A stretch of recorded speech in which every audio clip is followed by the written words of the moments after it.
थे, उनको ये कहते थे ये सिलेक्टेड हुकूमत है। मैं कहता हूँ ये रिजेक्टेड हुकूमत है जो ये 5वां बजट पेश करने जा रही है। और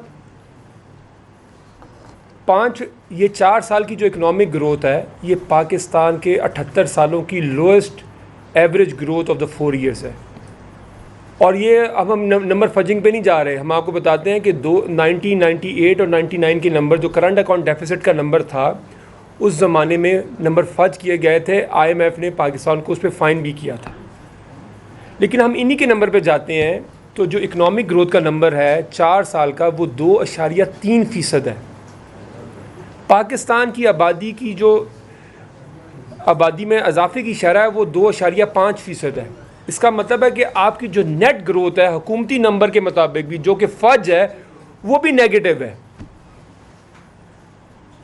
हमारे रीजन की जो GDP की ग्रोथ की शरह है वो 6.3% है पिछले 4 सालों की। हम ये नहीं कह रहे कि कोई सिंगापुर है या कोई हांगकांग है, हमारे रीजन की भूटान की जो शरह ग्रोथ है वो 5.5-6% है, हिंदुस्तान की 6% से ऊपर है। पाकिस्तान में क्या मसला है? क्या हमने कभी इस पर गौर किया है? पाकिस्तान में सिर्फ एक ही मसला है कि वो लोग हम पे मुसल्लत हैं जो लोग वोटों से नहीं आए हुए। उनको पता है कि वो आवाम को जवाबदेह नहीं है। आप मुझे बताएं, कोई कुछ तसव्वुर कर सकता है कि मुल्क का जो फेडरल टैक्स कलेक्शन है उसका 13% पेट्रोलियम डेवलपमेंट लेवी से इकट्ठा कर लिया जाए? कोई हुकूमत सोच सकती है ये? हिंदुस्तान में 3% वो पेट्रोलियम डेवलपमेंट लेवी से इकट्ठा करते हैं, हम 13% इकट्ठा कर रहे हैं। ये तो हालात हैं। अच्छा, आज इन्होंने इकोनॉमिक सर्वे में मैं एक बड़ी, ये मैं आपके सामने डॉक्यूमेंट रखूंगा, ये आप देख लीजिएगा। 24-25 का सर्वे और 25-26 का इकोनॉमिक सर्वे। इन्होंने उसमें लिखा हुआ है कि जो पिछले साल इकोनॉमिक सर्वे आया था कि पाकिस्तान की जो इनकम पर कैपिटा है वो $1824 है और इस साल की जो इनकम पर कैपिटा है वो $1901 है। आज उन्होंने प्रेस कॉन्फ्रेंस में कहा कि पाकिस्तान की जो इनकम पर कैपिटा है इससे पता लग रहा है कि ये हुकूमत कैसे चलाई जा रही है। उसमें उन्होंने कहा कि वो $1751 फी कस से $1901 हो गई है। अपने पिछले साल के नंबर को खुद ही नेगेट कर दिया उन्होंने आज। फिर आगे मसूफ फरमाते हैं कि पाकिस्तान के अंदर फॉरेन इन्वेस्टमेंट आ रही है। वो कहाँ पे आ रही है? पाकिस्तान के सारे जय्यद मुआशी माहरीन ये कह चुके हैं कि पाकिस्तान में 1974 के बाद से लेके अब तक ये lowest investment to GDP Pakistan का ये दौर है। $1.25 अरब से $1.5 अरब आपकी जो आपकी FDI है वो कह रहे हैं पाकिस्तान में फॉरेन इन्वेस्टमेंट आ रही है। कहा गया जी सीमेंट की सेल बड़ी बढ़ गई है, 6% सीमेंट की ग्रोथ बढ़ गई है। पाकिस्तान में कंस्ट्रक्शन सेक्टर बैठ गया है और वो सीमेंट की जो उसके अंदर वो कह रहे हैं जी ग्रोथ हो रही है। आगे आ जाए, अभी एनर्जी की बात हो रही थी। कुछ दिन पहले जो वज़ीर तवानाई मसूफ़ हैं वो कह रहे थे कि पाकिस्तान में जो इंस्टॉल कैपेसिटी है वो 46,000 मेगावाट नहीं है, वो गलत कहते हैं, वो 36,000 है। वो अपनी हुकूमत को ही कही जा रहे हैं। इकोनॉमिक सर्वे में पिछले साल लिखा था कि 46,085 मेगावाट इंस्टॉल कैपेसिटी है। ये मैंने नहीं छापा, ये इनकी जो प्लानिंग मिनिस्ट्री है और फाइनेंस मिनिस्ट्री उसने छापा है। और इस साल का जो इकोनॉमिक सर्वे वो कह रहा है इंस्टॉल कैपेसिटी, असद कैसर साहब अभी बात कर रहे थे लोड शेडिंग की, वो 49,000 मेगावाट है, 49,000 मेगावाट है। और वो खुद कह रहे थे कि जो 2/3 ऑफ द पेमेंट है वो कैपेसिटी पेमेंट है। इसका मतलब है कि अगर आप बिजली बनाएं या ना बनाएं, उसका जो 2/3 है, 66% है, वो तो आपको बेयर करना ही करना है। उसके बावजूद आप जुल्म कर रहे हैं उस मुल्क के ऊपर, उस कौम के ऊपर जिन्होंने अपने खून पसीने की कमाई से आपको टैक्सेस देते हैं।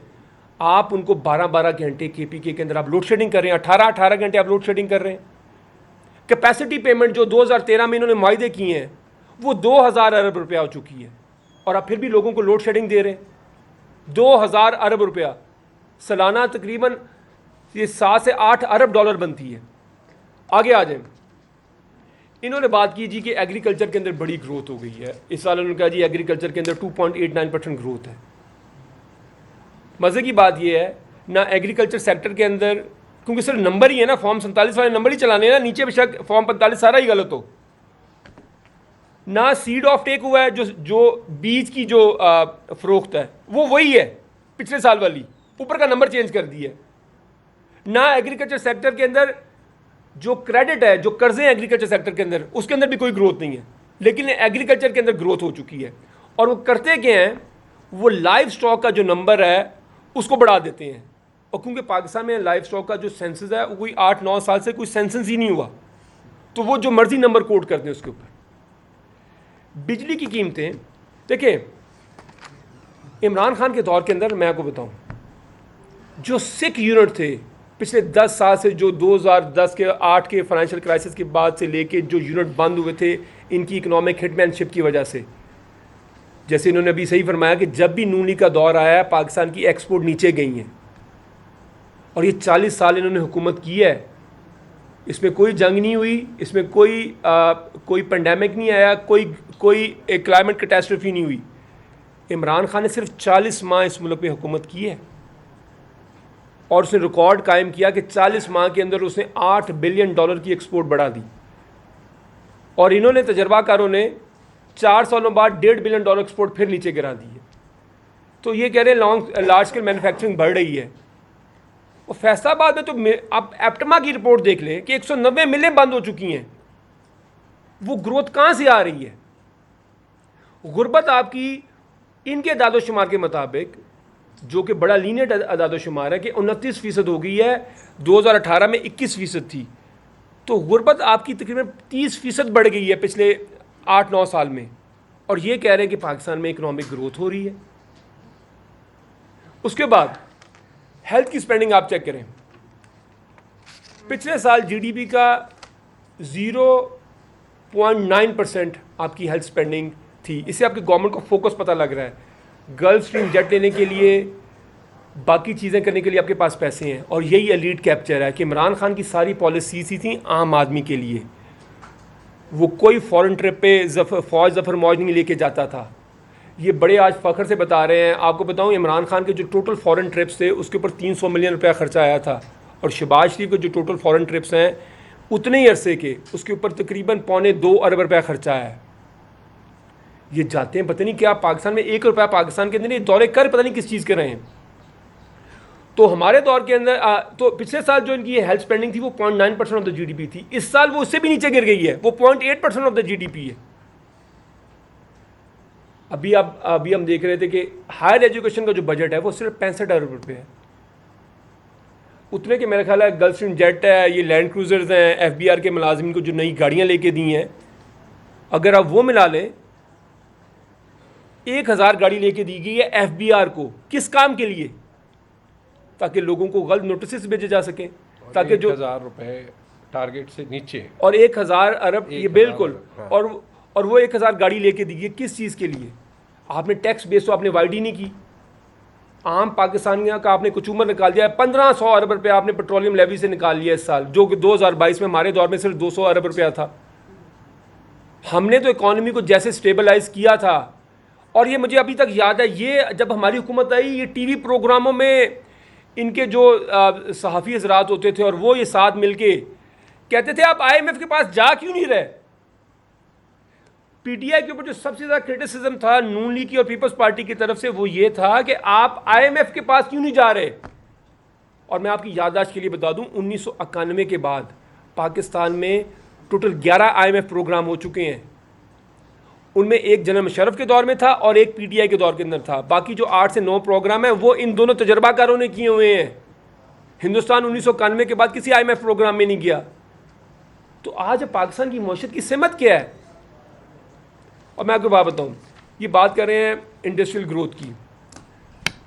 जब ये सदी शुरू हुई 2000 के अंदर, पाकिस्तान की एक्सपोर्ट थी $10 अरब, हिंदुस्तान की थी $40 अरब, बांग्लादेश की थी $4.5 अरब। ये 25 साल पुरानी बात है, लंबी कोई बड़ा ज़्यादा पर। हिंदुस्तान की एक्सपोर्ट इन्हीं सालों में तकरीबन 22 गुना बढ़ गई है, $850 अरब हो गई हैं। बांग्लादेश की तकरीबन 60 अरब के पास है, तकरीबन 14, 12, 13 गुना बढ़ गई हैं। और हमारी इन 26 सालों में सिर्फ एक्सपोर्ट बढ़ी है सिर्फ 3%। ये आपको जाहिर करता है, और इनमें मेजॉरिटी ऑफ द टाइम इन्हीं दो तजर्बाकारों ने हुकूमत की है। तो आखिर में मैं ये कहना चाहूँगा कि ये जो बजट के अदाद शुमार हैं, और कल शहबाज शरीफ ने वैसे बाय द वे खुद ही इंडाइट कर दिया अपनी गवर्नमेंट को। उन्होंने कहा कि इसका कोई फ़ायदा नहीं है, रोज़गार तो पैदा ही नहीं हो रहा, गुर्बत में तो कमी नहीं हो रही, और 1997 के बाद ये हाईएस्ट लेवल है इनकम इनइक्वालिटी का, जो अदम मसावात है आमदनी में अमीर और गरीबों के दरमियान, ये 27 साल की हाईएस्ट है। हमारे दौर के अंदर, इमरान खान के दौर के अंदर, हर साल 19 लाख नौकरियां हमने लोगों को दी। ये बात मैं आपको बता रहा हूँ, 19 लाख नौकरियां हमने हर साल लोगों को दी, और ये इन्हीं की इकोनॉमिक सर्वे में था। इन्हीं के इकोनॉमिक सर्वे में। और इन्होंने जब से ये तजर्बा कर रहे हैं, ये जो रिजेक्टेड हुकूमत है, इन्होंने सिर्फ 1 मिलियन नौकरी पैदा की है। कम से कम 9 लाख 10 लाख नौकरियों का डेफिसिट है। पाकिस्तान को सालाना कम से कम 2 मिलियन नौकरियां पैदा करनी चाहिए, जिस हिसाब से हमारे यंग ग्रेजुएट हैं, जिस हिसाब से हमारी आबादी बढ़ रही है। तो ये तो, इस पे तो हम घंटों बता सकते हैं कि 4 साल में, और खुसूसी तौर पे 1 साल और ये 4 साल, क्योंकि ये तसलसल है। वो पहले पूछते हैं जी वो वाली हुकूमत, वो वाली हुकूमत। मैंने कहा जॉन साहब, अगर वज़ीर आज़म सेम है, कैबिनेट सेम है, तो फिर तो सारी चीज़ें सेम है। और ये आए थे सिर्फ एक चीज़ के ऊपर। आपको याद है शहबाज शरीफ ने कहा था कि मैं आपको कपड़े बेच के बिजली को सस्ता करूँगा। वो बिजली जो 15 रुपये 18 रुपये यूनिट बिक रही थी इमरान खान के दौर के अंदर, और इंडस्ट्री की जो इलेक्ट्रिसिटी कंजम्पशन थी वो आखिरी साल 18% बढ़ी थी, आज वो डिक्लाइन पे है। मुआहदे इन्होंने किए। मैं अब लोगों को बताता हूँ, सिर्फ एक पावर प्लांट की कैपेसिटी पेमेंट 110 अरब रुपये है, और उस ज़माने में बड़ा क्रेडिट लिया जी, देखें जी मुल्क से हमने अंधेरे भगा दिए। अब खुद वो जीबी में जाके कह रहे हैं अच्छा यहाँ में 20 घंटे लोड शेडिंग होती है, ये मुझे काबिल कबूल नहीं है। वो फिर कहते हैं मेरे दाएं हाथ का काम है, मैं 200 मेगावाट और लगा दूंगा। इन्होंने कहा था जी हम इकॉनमी को रिफॉर्म करेंगे। सिर्फ बातें हैं बस, ऑब्वियसली इनकी बातों से ज़्यादा सीरियस नहीं है हम लेते कोई भी नहीं, लेकिन हम इस इनको एक्सपोज करना चाह रहे हैं। इन्होंने कहा था पिछले साल के हम 10 अदारों को प्राइवेटाइज करेंगे। बदकिस्मती से इनसे पूछता कोई नहीं है सिवाय हमारे। मुझे बताएं सिवाय पीए के कौन सा अदारा प्राइवेटाइज किया गया? कौन सा एक अदारा प्राइवेटाइज किया? आज पावर सेक्टर के जो आपके जो स्टेट और एंटरप्राइजेस के लॉसेज है, इन्होंने कहा था कि जब ये आए 2022 में हम इनको ख़त्म कर देंगे जी अगले 2 सालों के अंदर। आज 1000 अरब रुपया आपका स्टेट और एंटरप्राइजेस के आपके लॉसेज हैं जो पाकिस्तान के गरीब लोग भरते हैं। तो मेरे ख्याल में ये बजट, ये इकनॉमिक सर्वे जितना मैं आपको बता सी, इस पर तो हम घंटों बात कर सकते हैं, लेकिन इसके अंदर कुछ नहीं है। ये झूठ का और ये बिल्कुल एक फ्रेब का एक पलंदा है। और ये पाकिस्तानियों के 4 साल, जिस तरह ये पाकिस्तान की तहरीक के बदतरीन 4 साल थे। और मैं आखिरी बात आपको बता दूं, मैं बार बार ये बात कहा कि लोगों की हाफ़ज़े में रह जाए। पिछले 4 साल में कर्ज़ों और टैक्स कलेक्शन के अंदर तकरीबन हमने ऑलमोस्ट 90,000 अरब रुपया इकट्ठा किया है कर्ज़ों और टैक्स कलेक्शन। अगला साल डाल लेंगे तो तकरीबन ये 1 लाख अरब से ऊपर चला जाएगा। 1 लाख अरब कर्जे। देखिए 1 साल के अंदर 7,500 अरब रुपये आपका कर्जा बढ़ा है। और टैक्स कलेक्शन आप देखें लोगों से, जिस तरह हम टैक्स कलेक्ट कर रहे हैं और बड़े फ़ख्र से कहते हैं जी एनुअल ग्रोथ, हमारी इकॉनमी आपकी 2% में ग्रो कर रही है, कर्जे टैक्स आपका तकरीबन आपके 20% से ग्रो कर रहे हैं। ये दुनिया में कहाँ होता है? और आखिरी चीज़ ये भी इन्होंने इन्होंने इकोनॉमिक्स को डिफाई किया है। दुनिया में प्रिंसिपल है जब करेंसी डिवैल्यू होती है एक्सपोर्ट बढ़ती है। करेंसी 4 सालों में कुछ 70% डिवैल्यू कर गई है और एक्सपोर्ट 5% गिर गई है। ये भी तजर्बाकारों के कारण है। सवाल ले लेते हैं जी। Thank you very much.